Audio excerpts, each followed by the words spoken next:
সকল শিক্ষার্থীকে স্বাগত জানিয়ে শুরু করছি ম্যাথ ক্লাস। আজকে ম্যাথ ক্লাসে নবম শ্রেণীর গণিতের চ্যাপ্টার 9 পেজ নম্বর হচ্ছে 234, কোশ্চেন নম্বর হচ্ছে 7 এর।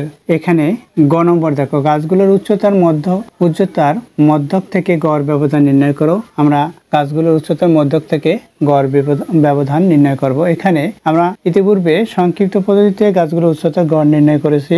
এখানে সংক্ষিপ্ত পদ্ধতিতে গড় নির্ণয়ের পদ্ধতির মতো করেই একই রূপে করতে হবে। এখানে শ্রেণী ব্যবধান বা উচ্চতা, গাছের উচ্চতা সেন্টিমিটার হিসেবে দেওয়া আছে, গাছের সংখ্যা বা গণসংখ্যা FI, শ্রেণীর মধ্যমান XI। এখানে ধাপ বিচ্যুতির পরিবর্তে x of i minus m of e, অর্থাৎ m হচ্ছে মধ্যক দেওয়া আছে। তাহলে আমরা লিখি এখানে মধ্যক থেকে গড় ব্যবধান নির্ণয় সারণী। এখানে সংক্ষিপ্ত পদ্ধতিতে বাদ দিয়ে লিখব মধ্যক থেকে গড় ব্যবধানের, লিখি মধ্যক থেকে গড় ব্যবধান নির্ণয় সারণী নিম্নরূপ দেয়া আছে, সেটা লিখি। এখানে মধ্যক m sub e ইকুয়াল 28.5, এটা হচ্ছে মধ্যক। তাহলে দেখো এখানে ধাপ বিচ্যুতির পরিবর্তে কি হবে সেটা দেখিয়ে দেই। তাহলে লিখি এখানে x sub i, এখানে modulus minus m sub e অর্থাৎ মধ্যক। এখানে f of modulus x sub i minus m sub e modulus, এটা আমরা নির্ণয় করব। এখানে আনুমানিক গড় থাকবে না। দেখো x sub i minus m sub e, x sub i কোনটি? এটা থেকে m sub e মাইনাস হবে। এখানে আমরা m sub e কত পেয়েছি, এখানে কমা দিয়ে এখানে m sub e ইকুয়াল লিখে দিই 28.5, এটা পেয়েছি। সুতরাং এখানে শ্রেণী মধ্যমান থেকে মধ্যক মাইনাস করে এখানে লিখব, অর্থাৎ এটা থেকে এটা যদি মাইনাস করি তখন মাইনাস আসবে, কিন্তু এখানে মডুলাস বিধায় এখানে ধনাত্মক মান লিখতে হবে। তাহলে আমরা ক্যালকুলেটর ব্যবহার করি। দেখো 5 মাইনাস 28.5 ইকুয়াল মাইনাস 23.5, মাইনাস আসছে, সুতরাং এখানে লিখতে হবে মাইনাস ব্যতীত, অর্থাৎ 23.5, এটা পেয়েছি এখানে। অর্থাৎ এখানে এই x sub i থেকে m sub e বাদ দিয়েছি, অর্থাৎ এই মধ্যক বাদ দিয়ে এটা পেয়েছি। এখানে মাইনাস আসছে, অর্থাৎ এইভাবে আসছে মাইনাস 23, এখানে মাইনাস আসছে বিধায় মাইনাস বাদ যাবে 23.5, এটা হলো। একই রূপে অন্যগুলো করে ক্যালকুলেটর ব্যবহার করে লিখি। দেখো এখানে পেলাম 26.5, অর্থাৎ সর্বশেষে 26.5 পেয়েছি। এখন এখানে fi modulus x of i minus m of e, অর্থাৎ এখানে এই 23.5 এর সাথে 5 গুণ করে এটা পেয়েছি। তদ্রূপ 13.5 এর সাথে 8 গুণ করি, ক্যালকুলেটর ব্যবহার করি। 13.5 ইন্টু 8 ইকুয়াল দেই 108 পেয়েছি। 108 এর সদৃশ করার জন্য আমরা দশমিকের পরে 0 লিখতে পারি। এখন 3.5 ইন্টু fi কত, এখানে 3.5 এর সাথে 20 গুণ হবে, 20 ইকুয়াল দেই 70।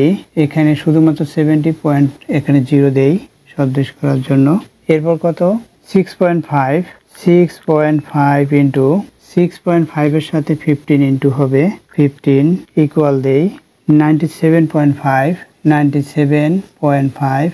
এখন 16.5 ইন্টু 16.5 এর সাথে 7 গুণ হবে 7 ইকুয়াল দেই 115.5।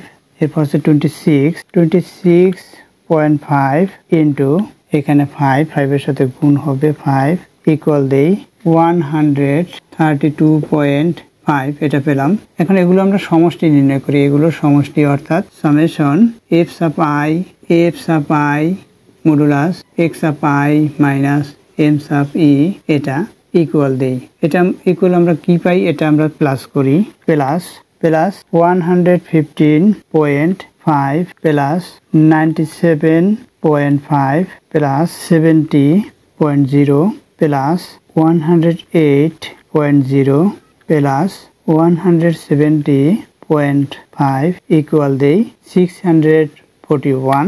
তাহলে আমরা কত পেলাম, 641 পেয়েছি। এখন অতএব মধ্যক হতে গড়, অতএব এখানে মধ্যক থেকে গড় ব্যবধান নির্ণয় সারণী এবং মধ্যক থেকে গড় ব্যবধান নির্ণয়। অতএব মধ্যক থেকে গড় ব্যবধান equal summation f sub i x sub i modulus দিয়ে x sub i m sub e modulus শেষ বাই এন। এটা হচ্ছে এখন এটার মান কি পেয়েছি, এটা পেয়েছি দেখো 641 বাই কত দিয়ে ভাগ, এন এর মান কত 60 ইকুয়াল দেই ভাগ দেই, আমরা ক্যালকুলেটর ব্যবহার করি, ভাগ 60 ইকুয়াল দেই 10.68 কত পেয়েছি 10.68, এরপর 333 এভাবে আসছে 68, এরপর কি আসছে 3333 ডট ডট ডট। সুতরাং এটাই হচ্ছে অ্যান্সার। দেখো মধ্যক থেকে গড় ব্যবধান 10.68 3333 এভাবে আসছে, এটাই হচ্ছে অ্যান্সার। আশা করি বুঝতে পেরেছো কিভাবে অঙ্কটি করতে হয়। শুধুমাত্র সূত্রটা জানা থাকলে, অর্থাৎ এখানে যেমন x of i minus M E সেটা আমরা নির্ণয় করেছি। এরপর এফ ইন্টু এখানে আমরা যদি ব্র্যাকেটও দেই তাতেও হবে f into x of i minus M E এর মডুলাস। এখানে আমরা ব্র্যাকেট দিতে পারি, ব্র্যাকেট না দিলেও হয়, দিলেও হয়। এখানে যদি ব্র্যাকেট ব্যবহার করি তাহলে আমরা এখানেও ব্র্যাকেট ব্যবহার করব, এক্স এফ অফ আই দিয়ে এভাবে লিখবো, এভাবে ব্র্যাকেট ব্যবহার করে লিখতে পারি আমরা। আশা করি বুঝতে পেরেছো কিভাবে অ্যান্সারটি লিখতে হবে, কিভাবে অঙ্কটি করতে হয়। এতক্ষণ ম্যাথ ক্লাসের সাথে থাকার জন্য সকলকে ধন্যবাদ জানিয়ে আজকের মতো বিদায় নিচ্ছি।